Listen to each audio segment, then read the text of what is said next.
ladies and gentlemen, friends of Pasai. On behalf of Pasai staff members and the professor, I welcome you all. First and foremost, I would like to thank the Linden Harry Bradley Foundation for the kindness in supporting this cycle of public lectures and at promoting Christian-Muslim understanding and dialogue. This is the final lecture of the current academic year, the Bradley Conference. The full text of it we publish every year in our journal, Islamo-Christiana. We have the pleasure to have for this year's Bradley Conference His Excellency Archbishop Michael Fitzgerald. How can I introduce him? He is well known to all of us and to many others who cannot be present here for his engagement in the field of dialogue among religions, especially in the field of Christian-Muslim dialogue. A member of the Society of White Fathers, he was for a long time professor and also rector in our institute. Welcome at home, Father Michael. And then secretary and president of the Pontifical Council for Interreligious Dialogue. We thank the current secretary, Father Miguel Angel Ayuso-Ixol, for his presence here.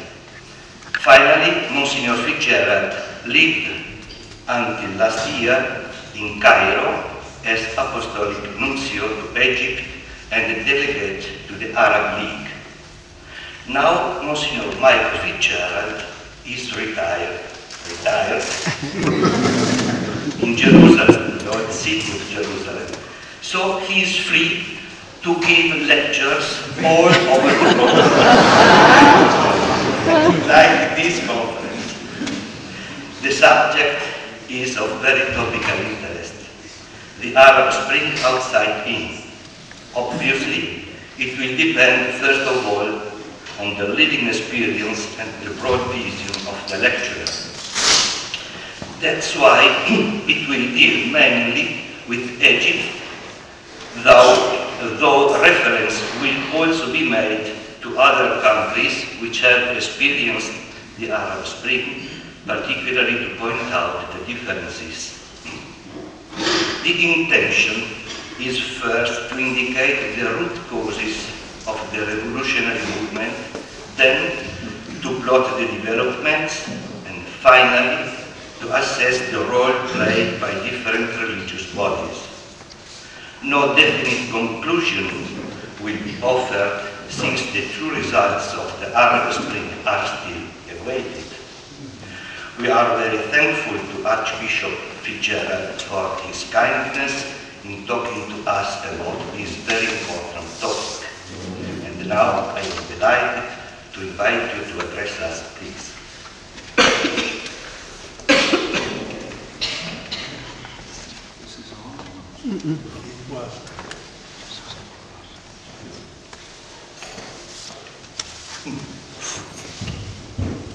That should be on. Is that on? Yeah. So, Excellencies, ladies and gentlemen, I would be more inclined to say brothers and sisters. First, allow me to thank Don Valentino Cotini for having invited me, or having twisted my arm, so that I could come to this year's Bradley Lecture. It is a real pleasure to return to the Pontifical Institute of Arabic and Islamic Studies, where previously I worked and lived for many years. And I too would like to express my appreciation to the Lind and Harry Bradley Foundation, and particularly to Dr. Daniel Schmidt, who has been the sort of negotiator between the Bradley Foundation and the Institute here, for the continuous support given to the Pasai.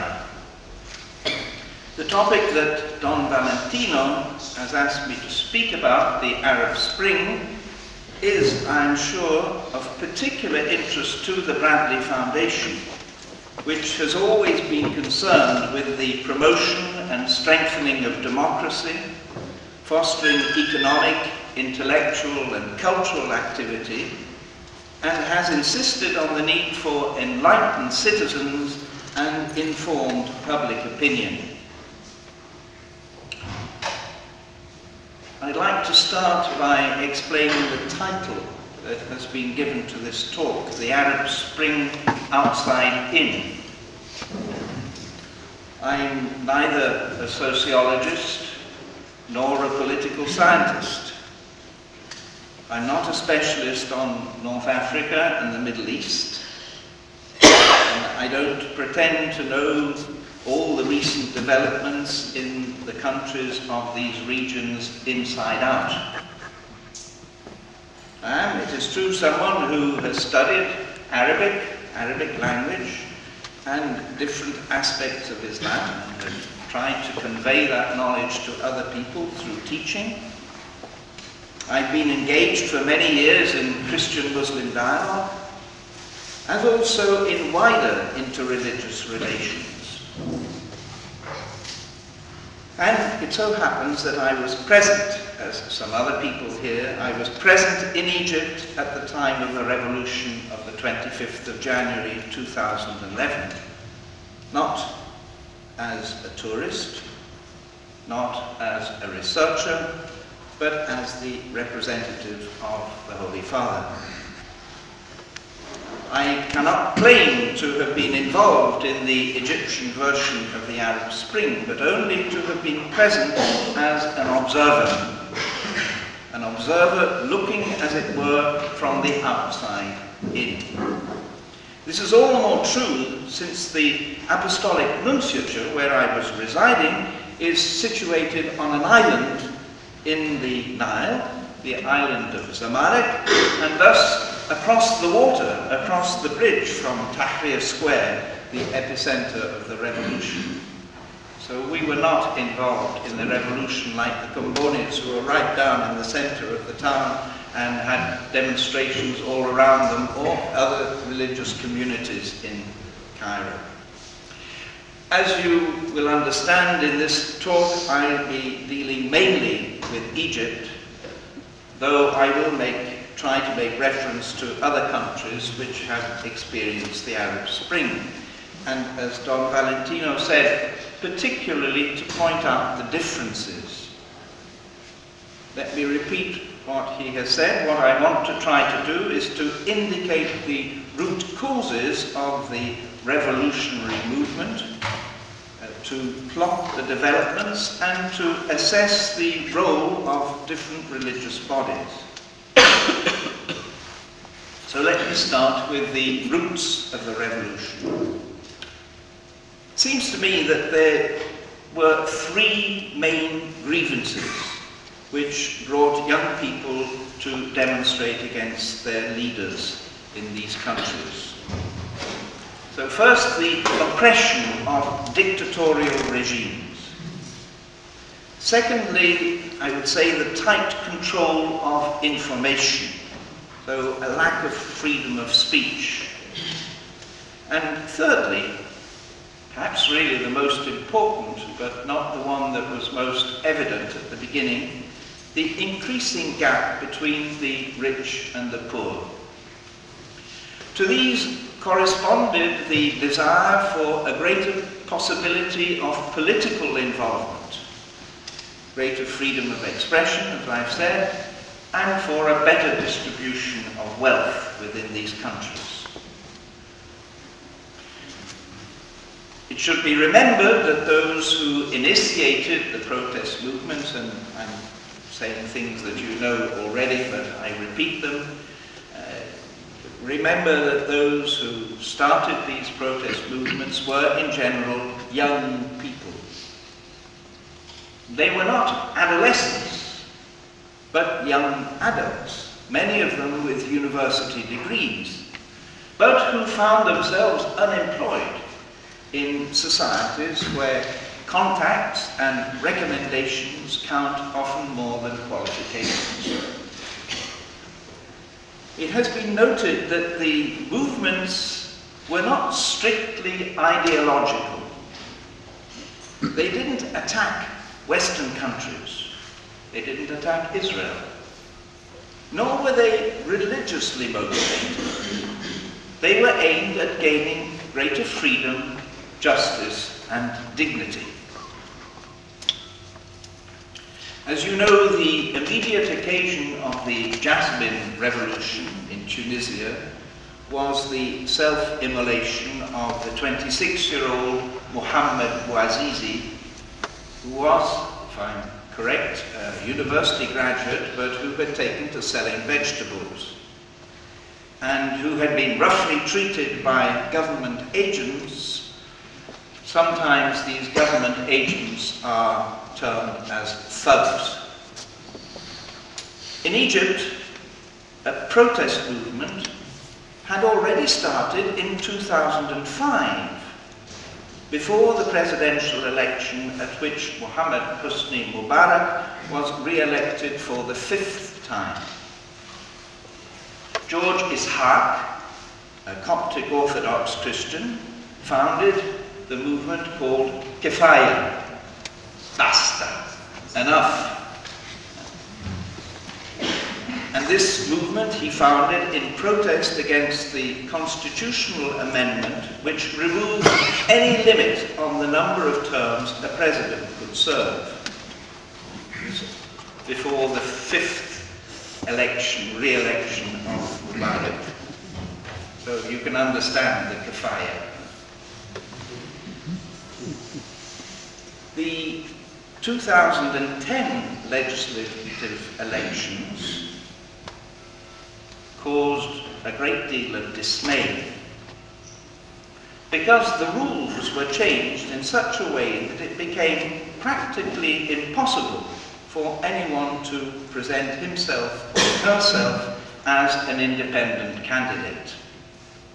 This effectively eliminated the members of the Ikhwan, the Muslim Brothers, always qualified before as the proscribed but tolerated confraternity. In fact, all the power was in the hands of the National Democratic Party, the President's Party. The burnt shell of whose headquarters in Cairo stands as a witness to the popular anger of the revolution. There was, of course, concern about the age and ailing health of President Mubarak. And the idea was being floated that he should be succeeded by his younger son, Gamal, who was the Deputy Secretary General of the National Democratic Party and head of its Policies Committee. But I would say that the idea of a hereditary republic, although already put into effect, in fact, in Syria, met with strong opposition in Egypt. Corruption was another concern. In Tunisia, there was much indignation at the accumulation of wealth by the family of President Ben Ali. In Libya, I would say that many felt that Colonel Gaddafi was using the resources of his country not for the benefit of its inhabitants, but initially to support revolutionary movements all over the world, including the IRA. My Irish origins take note. But in the latter part of his rule also to promote his own African ambitions, to be king of kings in Africa. Egypt under Mubarak and under his Prime Minister Ahmed Nazif, interesting that Nazif means clean. Ahmed Nazif, who headed a largely technocrat government, boasted of a thriving economy. The growth was 7.5%, I think. But the general population remained poor, dependent on bread and fuel subsidies, while a small group of elite enriched themselves. A sign of dissatisfaction was the strike that took place at the cotton factory in Al-Mahalla in the Delta on the 6th of April 2008. We are several years before the revolution. It was a strike that was severely repressed by the government. I think that that event would have perhaps remained insignificant if it had not been for the support the workers gained from young people. Reports in the official media were contradicted by eyewitness accounts, backed by photographs and videotapes spread through the internet. Ahmed Maher, a young civil engineer and a former activist in the Kefaya movement, founded the April the 6th youth movement, which became prominent in the revolution. It's interesting to note that Maher made contact with Otpor. I'm not sure whether that's the correct pronunciation. Otpor is a Serbian youth movement which had contributed to the downfall of Slobodan Milosevic. And he made contact with this movement in order to learn from them methods of non-violent action. The authorities in Egypt were often very heavy-handed with regard to information outlets, and bloggers frequently found themselves investigated or even imprisoned. Particularly striking was the case of Khaled Said, an activist in Alexandria who was seized in an internet cafe. He was accused of drug peddling, an accusation strongly contested by his family and friends, and whose brutal assault by the police resulted in his death. His case was taken up by a young Egyptian internet specialist, Wael Ghanim, who was marketing manager for Google in the Middle East. And he opened a Facebook page, "We Are All Khaled Said." This solidarity with this young man who had been killed, who had suffered death on account of his activism, captured the imagination of young people, and it became an instrument for promoting ideas of democracy. What about the immediate results of the revolution that started in different places? As is well known, from December 2010, demonstrations took place in Tunisia, not only in the capital, but also in many different cities throughout the country, protesting against high prices, unemployment, and the rampant corruption. Despite the use of force, which resulted in numerous losses of life, the popular movement could not be put down. And on the 14th of January 2011, President Ben Ali fled the country for Saudi Arabia. This unexpected result must have encouraged the young people in Egypt. They announced that a demonstration would be held in Tahrir Square on the 25th of January. That day was a public holiday. It was National Police Day.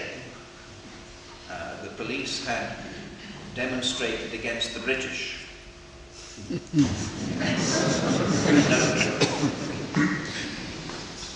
Now, it's interesting to know how this worked. Instructed by internet and text messages, the demonstrators were able to avoid police control, because the people saw where the police were and they said, "Don't go that way, go another way." And they kept sending messages to one another, and they came from all areas. And they arrived in thousands in this central square of Cairo. So the first demonstration took place on the 25th, and then they said, "We're going to have another one, the Day of Anger, on the 28th. The 25th was a Tuesday. 28th, Friday, is the free day, so we'll have another demonstration on the 28th.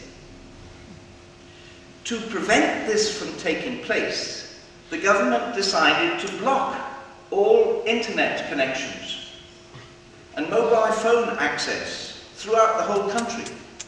So we too, in our nunciature, we couldn't communicate with anyone with internet. It was all blocked. In fact, this measure produced the opposite effect than the one desired by the government.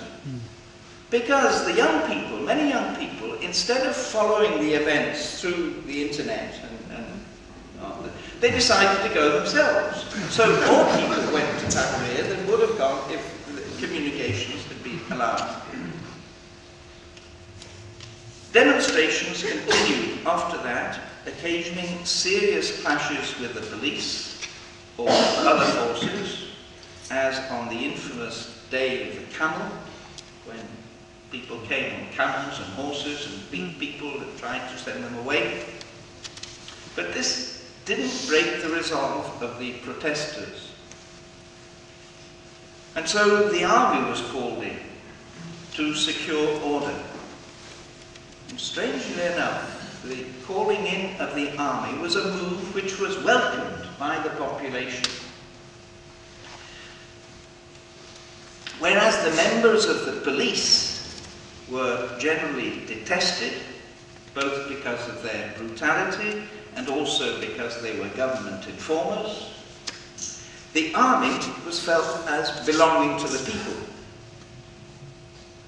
So they were happy. And you've seen the photographs of children on tanks and everybody presenting flowers and everything to the soldiers. President Mubarak tried to make concessions. Finally, he did something that he'd never done since he took power himself, because he was vice president when Sadat was assassinated. He took over, but he never appointed a vice president himself. But finally, he appointed a vice president, Omar Suleiman, who was the head of intelligence in his government. But this measure was of no avail. On the 11th of February, almost a month after Ben Ali, Mubarak had Omar Suleiman, the newly appointed vice president, announce his resignation. Mubarak, however, refused to flee from the country. He said, "No, I will stay in my country, in Egypt." But the fact that he had resigned gave rise to a great explosion of joy throughout the whole country and a real feeling of national pride. I think the results in other countries have been different. In Yemen, demonstrations against the rule of Ali Abdullah Saleh led to conflict and a bomb attack in which the president was injured. After long negotiations facilitated by the Gulf Cooperation Council, new presidential elections resulted in the former vice president, Abdurrahman Mansour al-Hadi, being installed as the new ruler of the country. A solution has been found, therefore, in that country through peaceful means. In Libya, it seems to me that the rivalry between Tripoli and Benghazi contributed to civil war.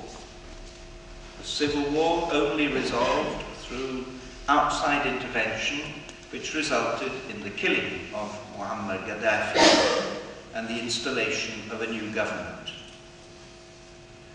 In Syria too, as we know, the opposition to the government has resulted in civil war, which regretfully continues.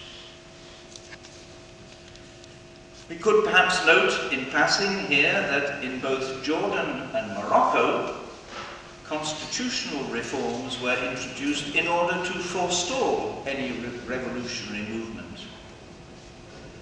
But maybe it is that attachment to royalty in both Morocco and Jordan is greater than the feeling of loyalty to a particular president. Again, I am British. As I said, the army steps in. Though in Tunisia the army had been involved in maintaining order and had engaged in combat against elements of the Presidential Guard, it was not called upon to play any further role. In fact, Tunisia, with its strong civil society, numerous intellectuals of double culture, both Arabic and French, and a long history of trade union activity, was able to cope with the aftermath of the fall of Ben Ali. Though not without difficulty, and the difficulties continue, the renewal of the government has taken place and a president has been elected. In Egypt, the situation was different. The young revolutionaries, or as the bishop has said, they weren't revolutionaries, they were révoltés. But let's call them revolutionaries anyway, it's easier in English. I don't know how you say révolté in English. The young revolutionaries may well have been surprised by their success, because what they were leading was more a movement of civil disobedience than a revolution. There was no true leader, no definite program, only shared ideals. Certainly they made no preparations in advance to fill the vacuum left after the resignation of President Mubarak.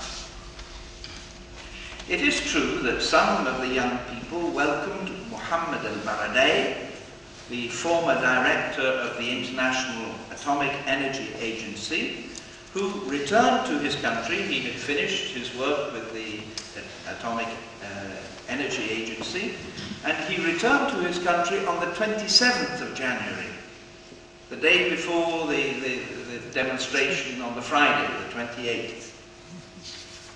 Despite his prestige as a winner of the Nobel Prize, together with the agency, al-Baradei was not able to gather enough support to press his case for becoming the new president, the new ruler of Egypt. So into the gap stepped the army, which, of course, as I've said, had in Egypt the support of the people.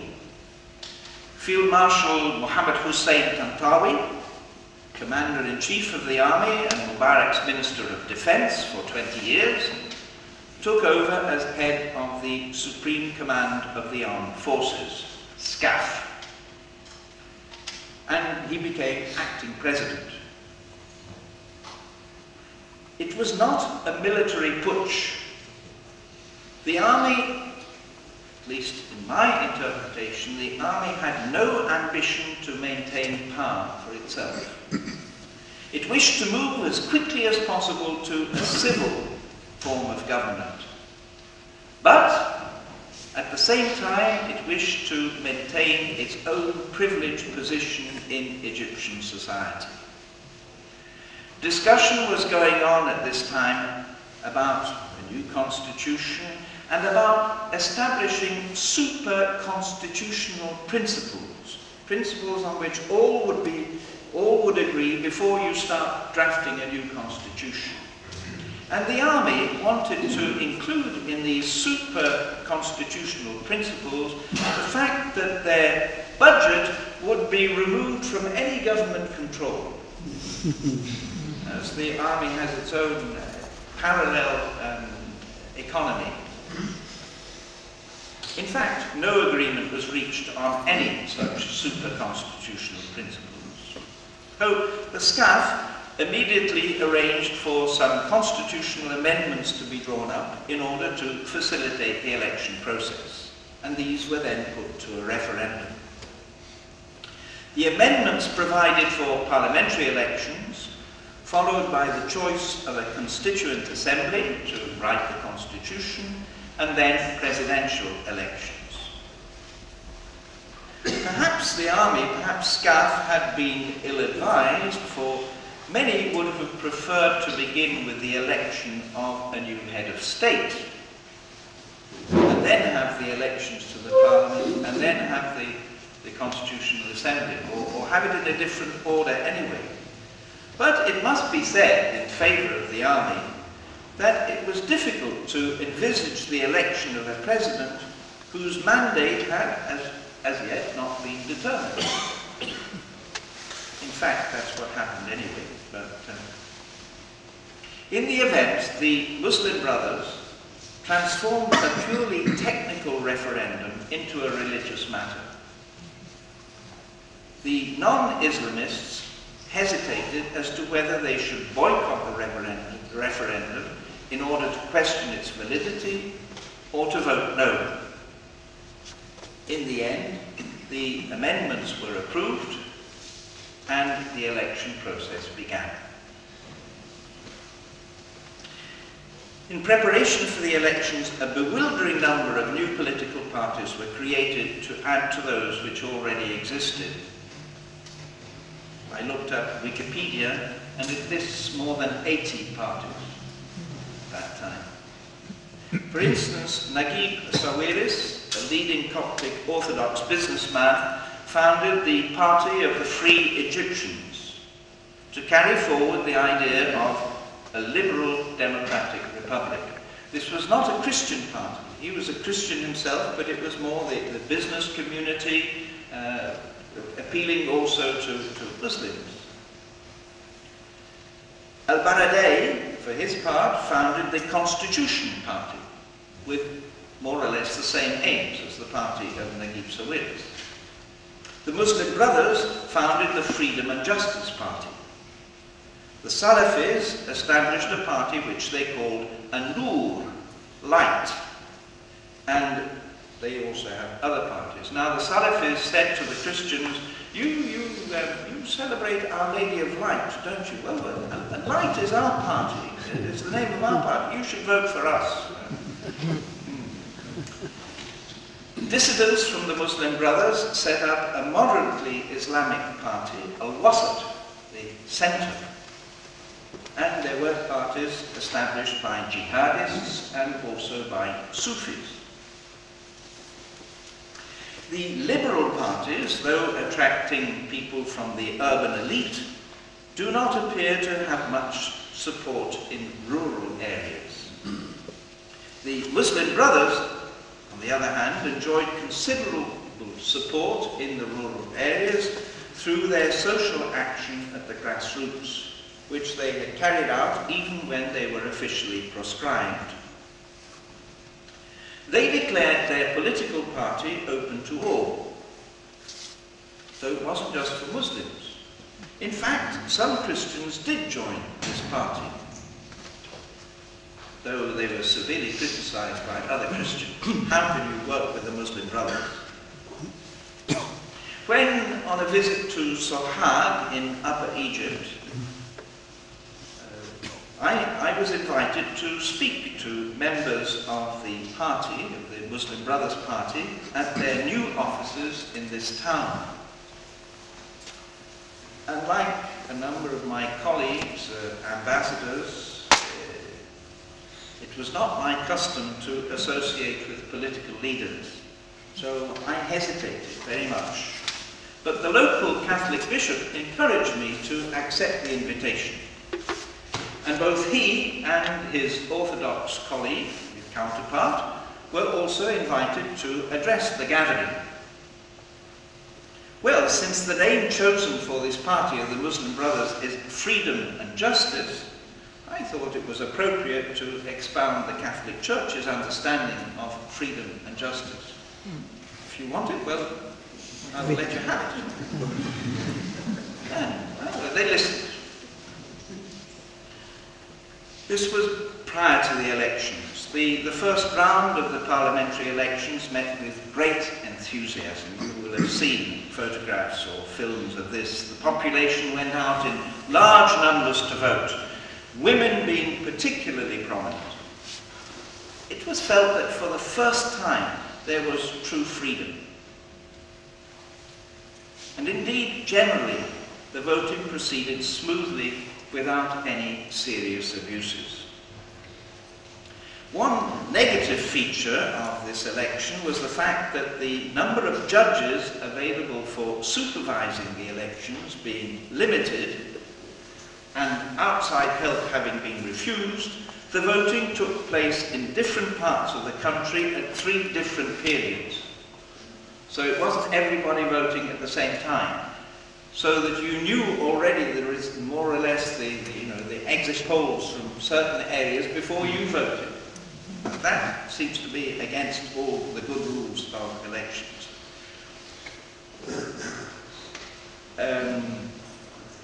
So when it became clear that the Islamists were gaining the majority of seats in the People's Assembly, the enthusiasm for voting waned, and the turnout in the second round of voting was much less numerous.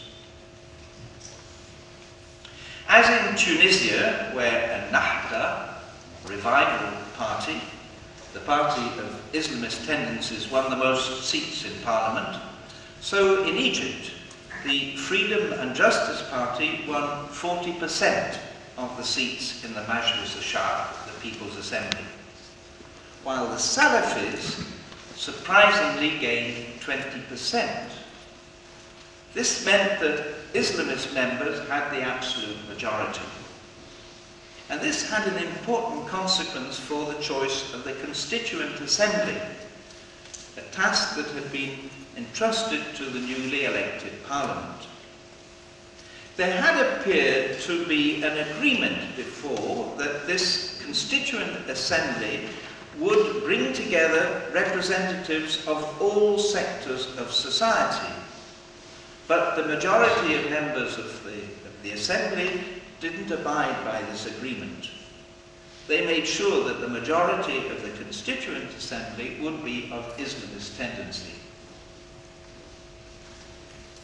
In Tunisia, the Constituent Assembly elected as interim president Monsef Marzouki, a human rights activist and a non-Islamist. In Egypt, it had been decided that the election of the president would be through universal suffrage, and that this would take place even though the Constituent Assembly had not finished its work. The Electoral Commission whittled these down to about a dozen, slightly less than a dozen. Prominent on the liberal side was Amr Moussa, the former Secretary General of the Arab League. The Muslim Brothers had initially stated that they would not present a candidate for presidency, that they were content with having the leading role in the People's Assembly, and that would be sufficient for them. But they changed their mind. And they presented a candidate who, in fact, was eliminated because he had been in prison. He had been released from prison, but 6 years had not elapsed since he had been released from prison, and therefore he was declared ineligible to stand as president. So then they presented another candidate, Mohamed Morsi, who was the chairman of the new Freedom and Justice Party. Another surprise candidate, Omar Suleiman, who had been appointed vice president under Mubarak, he was also eliminated for a technical reason, because he hadn't gained signed support from a sufficient number of governorates in the country, but probably because he was a prominent figure of the former regime. His candidacy would have provoked serious opposition. Other strong candidates were Hamdin Sabahi, a Nasserist, and Ahmed Shafiq, an Air Force officer, former Minister of Civil Aviation, and the last Prime Minister appointed by Mubarak days before his resignation. Despite being amongst the fulul, this is the term that they coined, the fulul are the remnants of the last regime, Shafiq was allowed to run. Though no candidate received an overall majority in the first round, Morsi and Shafiq qualified for the runoff, with Hamdin Sabahi, the Nasserist, arriving in a surprising third place ahead of Amr Moussa. In the second round, after a number of irregularities had been examined by the Electoral Commission, Morsi was declared the elected president, though this result was contested and is still contested by Shafiq. The majority was small, 51.7% against 48.3%. And when it is taken into consideration that only 51% of the electorate cast their vote, it can be said that Morsi hardly represents the majority of Egyptians. Nevertheless, he has been hailed as the first freely elected president of Egypt, and many express the hope that he would be the president of all, not just one party or section of the population. A hope which seems to have faded to some degree. In the meantime, the work of the Constituent Assembly continued. It would seem that with regard to the task of producing a new constitution, there was a difference in attitude between Ennahda in Tunisia and the Freedom and Justice Party in Egypt. Whereas Ennahda did not insist on a reference to Sharia in the constitution, the Muslim Brothers, together with their Salafi allies, were intent on giving more importance to Sharia. Not only did they wish to maintain Article 2 of the former constitution, which stipulated that the principles of the Sharia should be the main source of all legislation, but they proposed to insert another article determining how Sharia would be interpreted and applied. The legitimacy of the Constituent Assembly was contested, and in fact the first assembly, elected in March 2012, was declared unconstitutional. In the summer, a new assembly was chosen by the parliamentarians, and it continued its work, although it also was challenged and the matter was submitted to the Constitutional Court.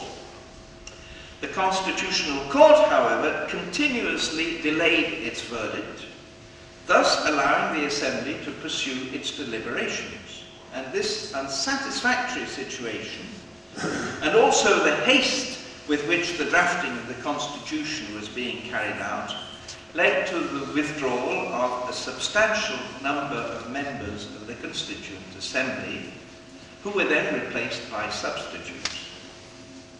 Finally, when the drafting of the Constitution was complete, the Constitutional Court declared the Constituent Assembly to be valid. The draft constitution was approved by the Constituent Assembly on the 30th of November 2012, and it was then, following the original constitutional amendments that had determined the whole electoral process, submitted to a referendum. Many groups decided to boycott the referendum, some because the proposed constitution was too Islamic, others because it was not sufficiently Islamic. And in the end, 32.9% of the electorate voted in the referendum, of which 63.8% gave their approval to the Constitution. We could note that in certain countries, and I think it's true here in Italy, an electoral participation lower than 50% would have annulled the referendum and would have forced everyone to return to square one. This had not been provided for in Egypt, and so the constitution was approved. I want now to say something about the role of religious authorities. In some of the countries concerned by the Arab Spring, Tunisia, Libya, Yemen, it could be said that the presence of Christians is minimal, certainly politically insignificant. With regard to Syria, where Christians form a substantial minority of the population, they have suffered from the civil war and are suffering from it as much as any other citizens. Within the opposition movement in Syria, there are Christians who have been trying to persuade their fellow Christians, both outside and within Syria, that in the new state, which would be brought into being by the revolution, their situation would be fully satisfactory. I'm not sure that they have been successful. In general, I think it could be said that Syrian church authorities have confined themselves to appealing for an end to the violence. But let me consider Egypt, which I know better. And first, the Coptic Orthodox Church. At the beginning of the revolution, 25th of January, Pope Shenouda III advised Copts not to take part in the demonstrations. Perhaps he, like others, felt that the opposition would not achieve anything, and he may have feared that Christians would only suffer from being opposed to the government and the presidency of Mubarak. Whatever the case may be, on this occasion, young Copts did not follow the advice of their revered religious leader. They wished to show their love for their country by joining their fellow citizens in demanding greater freedom and dignity. As I said at the beginning, the revolution in the initial stages did not have any religious reference, though later on it took on a more Islamic coloration. I often wondered, on seeing the masses gathered in Tahrir Square performing the Friday prayer, because demonstrations were usually on a Friday. So when you saw all these Muslims performing the prayer, how the Christians who were present felt. Did they feel that this was all right, that this was the country they wanted? No. It is true that on some occasions Christian prayers were celebrated in Tahrir, usually under Protestant leadership. Some Coptic priests showed their solidarity with demonstrators, but the official opposition to the revolutionary movement didn't change. After the death of Pope Shenouda on the 17th of March 2012, the administrator of the Coptic Orthodox Church, Anbar Pakomios, adopted a low profile. When the new Pope, Tawadros II, who's just recently visited Pope Francis, when he was elected, he immediately stated that the Church should not be engaged in politics, and he exhorted the Coptic faithful to follow their own consciences in political matters. In point of fact, recent attacks against Christians, even within the precincts of the Cathedral of St. Mark in Cairo, have forced Pope Tawadros II to speak out, voicing his complaint that Christians are not sufficiently protected. Soon after his election, President Morsi had invited religious leaders, both Muslim and Christian, to meet with him. And this had been taken as a very welcome sign that the president was concerned with the well-being of all Egyptians, whatever their religion. However, these meetings proved to be unsatisfactory. The Christian leaders felt that they did not have sufficient opportunity to voice their own concerns, and they didn't see any measures that were being taken to guarantee equal treatment for Christian citizens. And so they declined to accept further invitations to meetings. What about the Muslim religious authorities, in particular Al-Azhar? Egypt boasts the prestigious institution of Al-Azhar, founded by the Fatimid dynasty in 969. Founded by the Fatimids and so Shiites in origin, but which subsequently became the symbol of Sunni Islam in Egypt and one could say perhaps in the world. Although the Egyptian government includes a ministry for endowments or religious affairs, Al-Awqaf, and has a chief mufti, Al-Azhar remains important.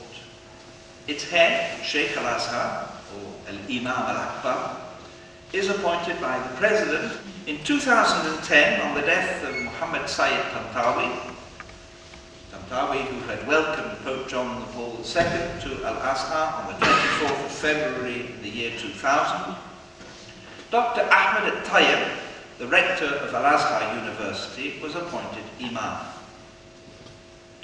At the time of his appointment, Dr. At-Tayyib was a member of the Central Committee of the National Democratic Party, Mubarak's party, position which he relinquished immediately once on his appointment as Imam al-Akbar.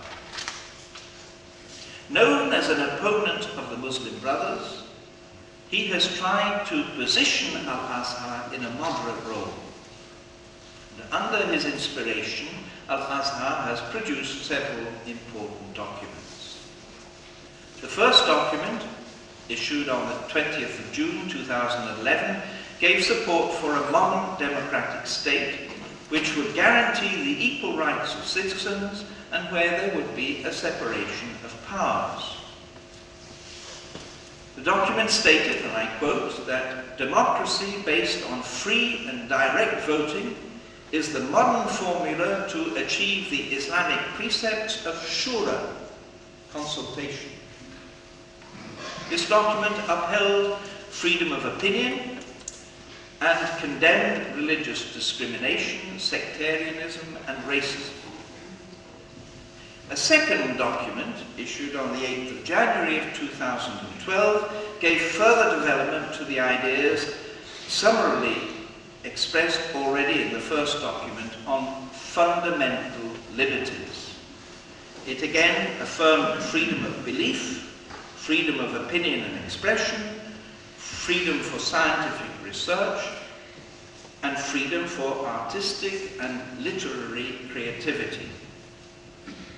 Finally, a further document was signed on the 31st of January of this year, the Al-Azhar document on renouncing violence. This document ends with a resounding appeal to all citizens in Egypt, I quote, to opt for reconciliation, to renounce violence, to activate faithful dialogue, to let just judiciary resolve all legal issues, to respect people's choices, and to uphold the rule of law.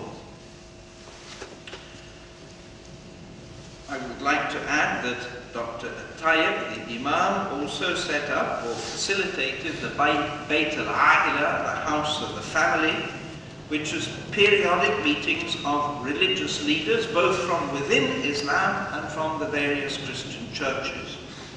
And the purpose of these meetings is to examine the causes of the frequent outbreaks of sectarian violence and to find ways in which to prevent them. What about the Catholic Church? I end with that. The Christian presence in Egypt is massively Coptic Orthodox. So much so that the government and the press never speak about Christians and Muslims, they always speak about Copts and Muslims. Anybody who is not a Copt is incorporated into the Coptic Brotherhood in that way. Compared to the probably conservative estimate of over 8 million Coptic Orthodox, about 10% of the population, the other churches, whether Greek Orthodox, Syrian and Armenian Orthodox, Anglican, Protestant or Catholic, are very small in numbers. For the Catholics, belonging to 7 different rites, 7 different churches, Catholics would number somewhere around 200,000. 200,000 compared to 8 million or more. But it's true that the Catholic Church, through its network of schools and its medical and social services, which are open to all, has a much wider influence than its numbers. But it wields little political weight. The Protestants were evident during the early phases of the revolution, particularly since one of their churches, situated near Tahrir Square, acted as a camp hospital or medical centre. There were also Catholics taking part in the demonstration, in particular members of the Justice and Peace Commission, but their presence was not high profile.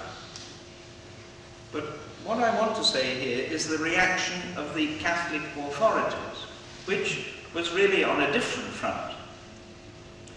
Recognizing that Catholics had tended generally to stay out of politics, the bishops decided to respond to the new situation created by the revolution by providing adult education aimed particularly at young adults. So special lectures and conferences were arranged. The speakers invited were not only Catholics but also other Christians and Muslims as well. The importance of fulfilling one's electoral duties was emphasized. Efforts being made to enhance political awareness. Candidates for both the parliamentary and presidential elections were invited to speak about their vision for the future of Egypt and about their program, if they have one. Constitutional matters were explained so that people would understand the importance of the promised referendum on the new constitution. Here I would like to point out that the Catholic bishops did not seem to be too preoccupied by Article 2 of the Constitution, which stipulates that the principles of Sharia would be the source of legislation. They felt that they could live with this as long as provision was made for non-Muslim citizens. The thrust was not to advocate for the rights of Christians alone, but rather to focus attention on the rights of citizens in general. To my mind, this educational program was a wise policy, though it is very difficult to assess its results.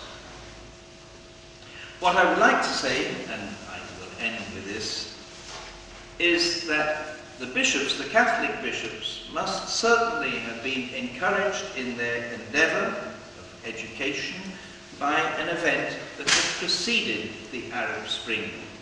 And I'm referring to the Synod for the Middle East, which took place in October of 2010. Catholic bishops, not only of Egypt, but of the whole region, had gathered around Pope Benedict XVI in this special assembly of the Synod. Their deliberations were gathered together in the apostolic exhortation Ecclesia in Medio Oriente, which Pope Benedict promulgated during a special visit to the Lebanon in September 2011. To my mind, this document provides valid guidelines for Christians living in a region which is still searching for its way. I could go on and give some quotations from this document, but maybe I will stop there.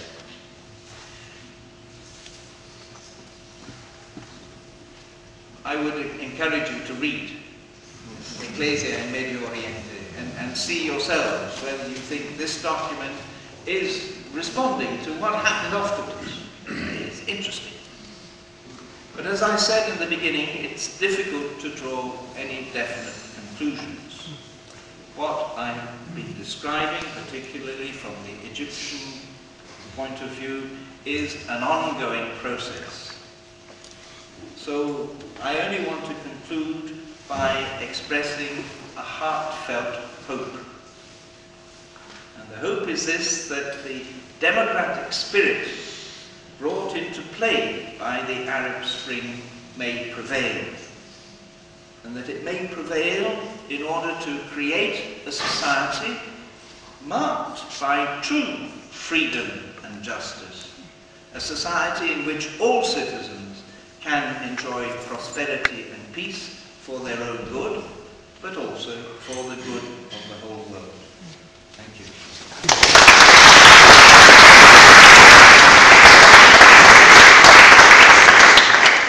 Thank you.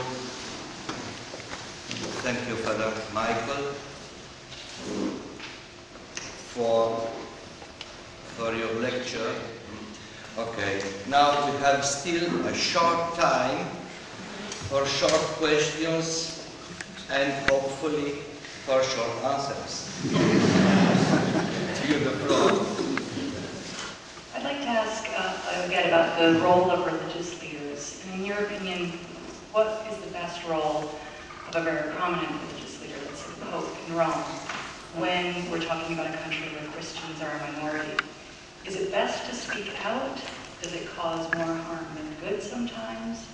Should these things be left to grassroots movements, to people who are on the ground and know how to deal with these situations? Or should it be closer consultation between a major prominent Catholic leader and people who are actually working in these areas?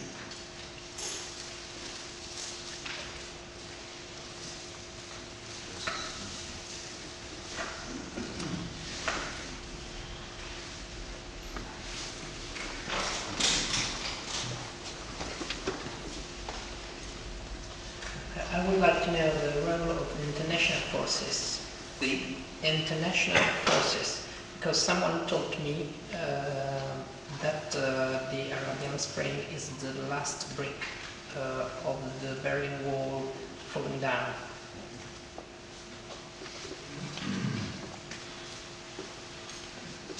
The third one.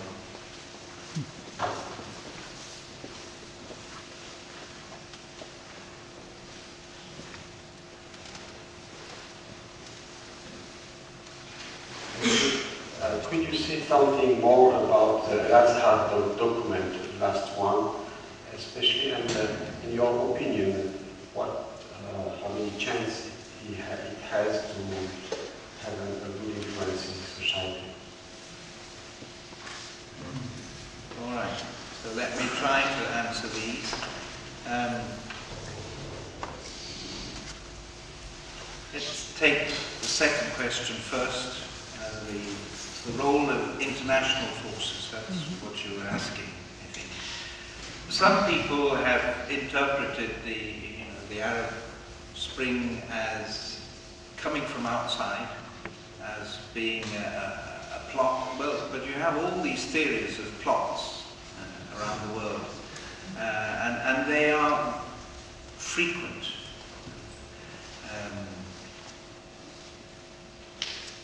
Personally, I don't think that there was an outside influence in this. It is true, I suppose, that the young people in Egypt, the young people who led the revolution were perhaps more attentive to what is happening outside and were more in contact through internet and following things rather than the mass of the population. But if you from the countries that had relations with Egypt, certainly the United States had been already cultivating relations with the Muslim Brothers before the revolution took place. But at the same time, they were with Mubarak. And I think that the European powers also, the European states also tried to have contacts with all the different forces in the country, but they weren't, I don't think they were particularly trying to determine any result. But as I said, I'm not a political scientist, and I wasn't very involved in those things, what I heard from my colleagues. So I don't think that I think that the Arab Spring was really something from within rather than from without. With regard to the Christian minorities, I'd like to repeat what I said about the Catholic bishops. That their thrust was not to appeal, for the rights of Christians, but for the rights of citizens, and to see themselves as citizens. And I would think that that is also the best way to go about it from outside as well. It's not to be seen as giving support to only one part of the society, but to be concerned with the the lots of all the whole population, and so to be backing efforts for true justice within the society. Let me remind you of an event that took place just before the revolution, at New Year, in the year 2011.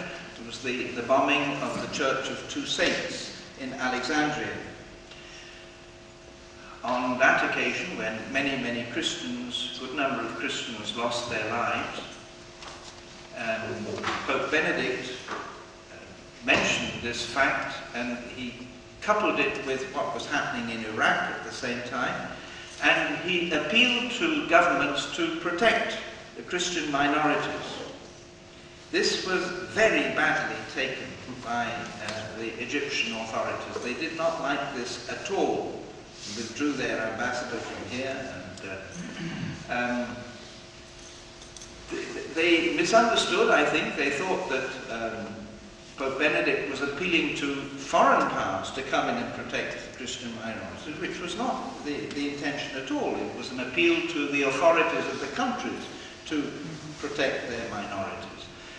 But this was not acceptable at all, and this was one of the causes for a breaking of dialogue between Al-Azhar and the Holy See. So my advice would be not to concentrate on one particular group, but to be concerned with general principles and to work on that basis. What is the influence of Al-Azhar? To give short answers.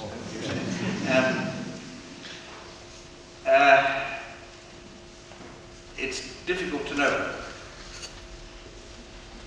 I think the initiative can be applauded, because this was not only people from within Al-Azhar that were producing these documents, but other people invited from outside, different outlooks.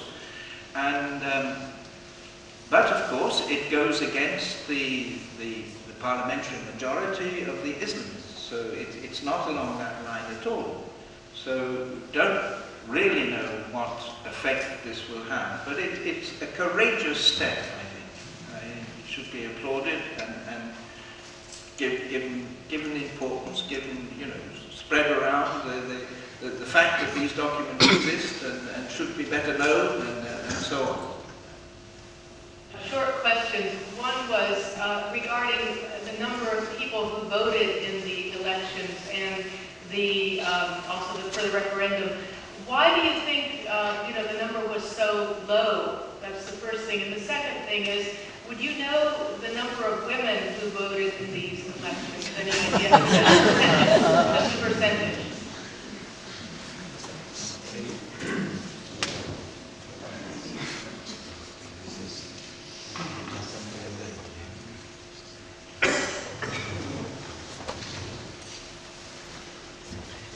I'm Francis from Pasai, from Sierra Leone. I'm very interested on Libya and Gaddafi. The man I met twice in my little country, because he was interested in the bauxite and the song. They were always there. And he supported the rebels that did a lot of harm to our people for over 15 years. And now my question is, during the campaign in Libya, we saw the European forces and very much active in ousting Gaddafi. Why is the same thing happening in Syria, and they are looking a little bit cold shoulder?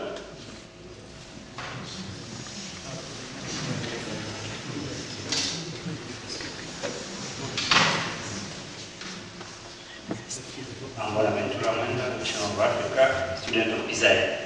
I have a very short question. What do we really learn from this Arabic Spring? Thank you. I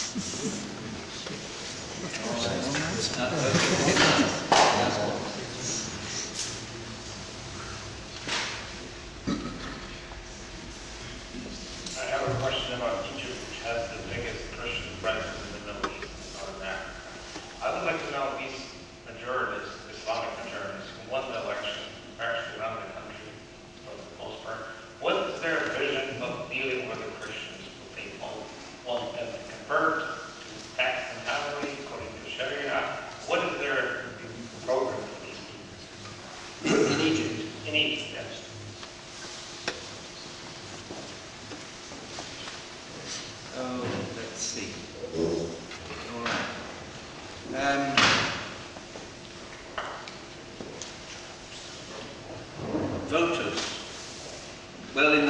round, the voting was not low.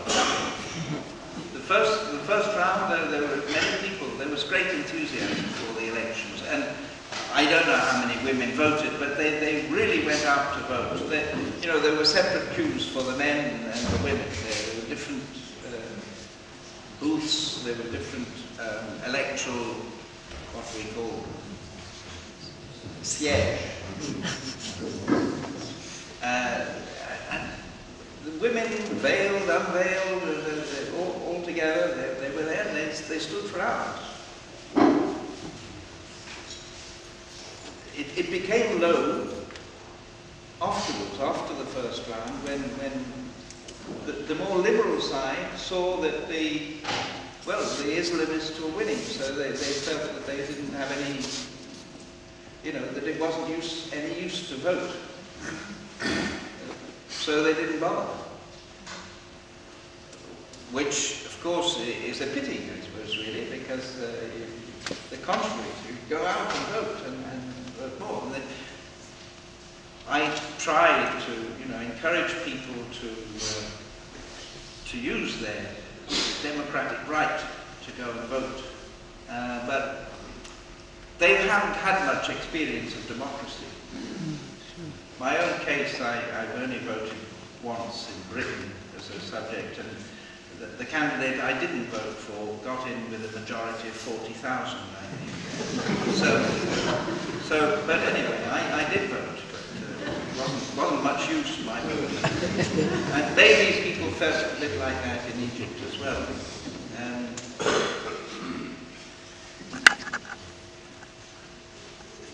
Why the difference between Libya and Syria? I'm sure there are people here who could answer that question much better than me. It was that there was an agreement that by the Security Council, in fact, that allowed the forces to go into Libya, if I remember correctly, whereas the Security Council has never allowed any intervention in Syria. The allies of the present regime, of Assad, particularly the Russians, have not agreed on any action there, and so the powers have not as yet felt that they should intervene.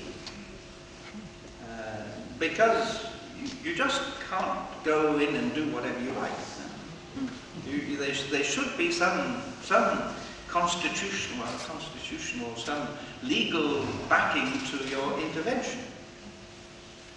There has to be some sort of international agreement on this, and if there isn't, well, now the Assembly of the United Nations has given its weight to the Syrian opposition, but it hasn't said that armed forces can go into Syria and make sure that they take over power. And like it goes on. What one could say is perhaps things have to be done in a different way. You have to make sure that arms are not provided to either side. And if they run out of arms, then maybe they won't fight anymore. But that's a layman's point of view, a layman from political eyes,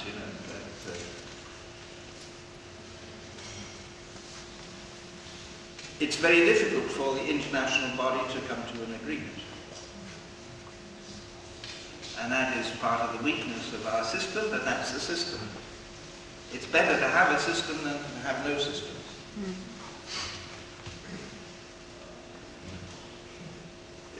I'll come to your question last, because I don't know what I can reply to it, but anyway, about Christians. What is the vision for Christians? If you go with the Islamist side, particularly the Salafis, I would say they want a strict application of Sharia, and that means that there is a place for non-Muslims in society, but a very restricted place. So it's really as dhimmi, as protected persons, and not as citizens, not as full citizens, really. And that's what they would want. That is not necessarily the position of the Muslim brothers, all the Muslim brothers, who would be more open, I think, to the role of Christians. As they say, they invited Christians to take, to be members of their party, but they haven't shown a great respect for Christians so far. And I would say that the Christians are worried about the future, certainly worried about the future. What have we learned from the Arab Spring? Well, it's that dictatorship doesn't necessarily last forever. and that people can, in fact, bring about the end of a dictatorship. That is something that has been learned through this Arab Spring. A second thing is the importance of the media. Media are very important in this. Really, if you want to engage in politics in Egypt, you have to spend all your time watching television. The real politics in Egypt are done through talk shows on television, and everybody seems to watch these talk shows. And it's there that people, there's no campaigning in the elections, there was no, but except through television. So that has been very important. People know the importance of controlling the media in other countries as well, not only in the Arab world.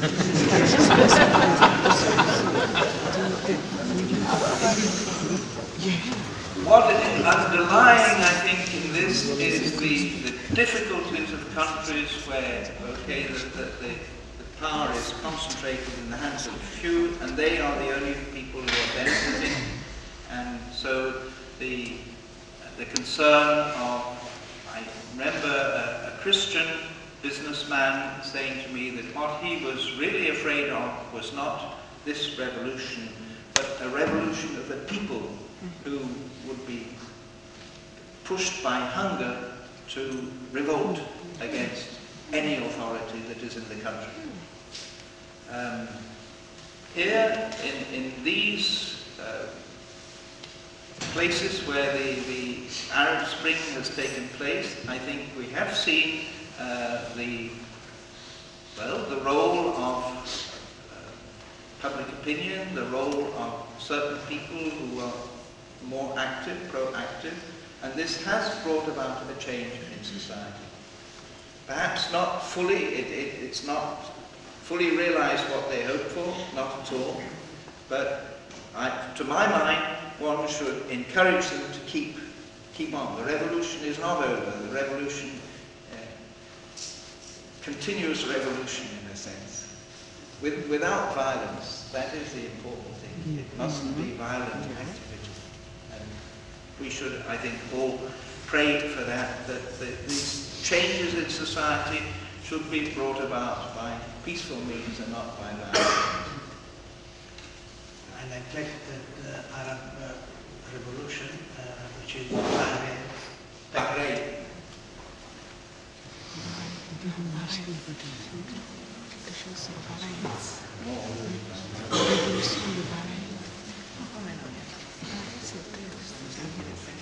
The question concerns the present position of Egypt, and generally speaking, of Arabic Spring towards the Palestinian people and Israel. Has this position changed with respect to the time of Mubarak? Thanks.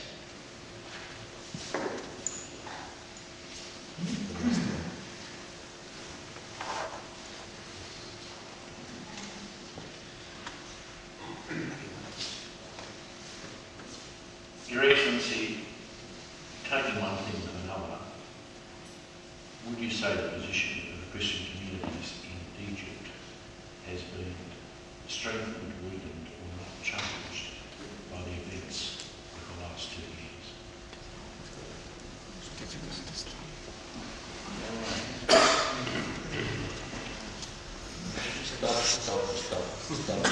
Stop. Thank you. There always has to be an end. The questions are endless. The responses will not be endless, I hope. I think Bahrain is in a sense a different kettle of fish, different situation, in that it is religiously coloured from the beginning. It's Shiite and Sunnis, which is not the case in the other countries. I don't think so. I'm not sure about the Yemen, but I don't think that this was a factor. But it is certainly a factor in Bahrain, and the repression is the repression of a religious group that was trying to protest against another religious group having all the authority. That seems to me that's a different. It had something of the similar to the Arab Spring, but it had a different connotation somehow. But I can't say more than that. With regard to Israel, the politics with regard to Palestine and Israel, of course the Muslim Brothers are very friendly with Hamas in Egypt.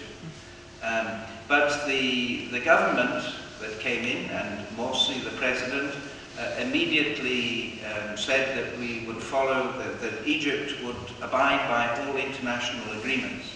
And that included the peace agreement with Israel. So from that point of view, from the official point of view, there is no change. The population is not happy with that at all, of course. But even before, they were not happy with this agreement with Israel, particularly when Egypt was selling gas at a cheap price to Israel, whereas there was a shortage of gas for cooking in Egypt, and people were very annoyed about this. But it's part of the price, I suppose, that the country has to pay for gaining international support. Because if they immediately say we're revoking all our treaties, all our agreements, then they would have the whole of the world against them, I suppose. Has this strengthened or weakened the position of Christians?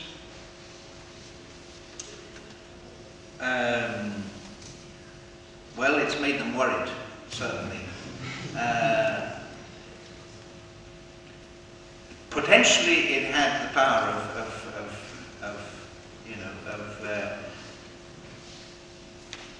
reconciling Christians within the society, or making them more active members of society. I don't think that this has come about. But my feeling is that it's not over. And I would like to encourage the Christians. This is which I ended with, the message of the Synod of the Middle East, is to feel that you are truly part of this society, and you have to act as members of the society. You have to keep going. It's difficult, because your country is receiving many people who would like to come from this area, many Christians who would like to come.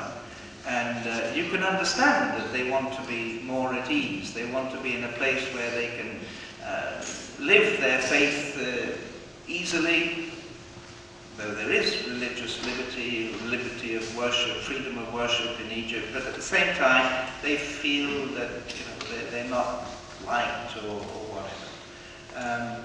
But the message of the Synod is to remind Christians that they actually have a mission within their own countries, and for their faith in Jesus Christ and in the church, they should stay there and work, act. It's a message that the religious authorities give, but it's a difficult message to accept, I think. I can't say any more than that, I don't think. Father Fitzgerald.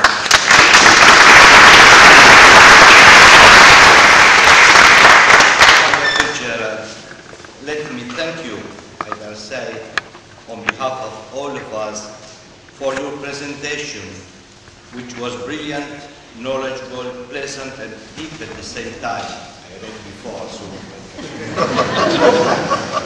Please confirm us that in Pasai we are able, or at least we try, to have very serious and thoughtful moments, but it gives me the opportunity to show that we are also capable of convivial and friendly occasions.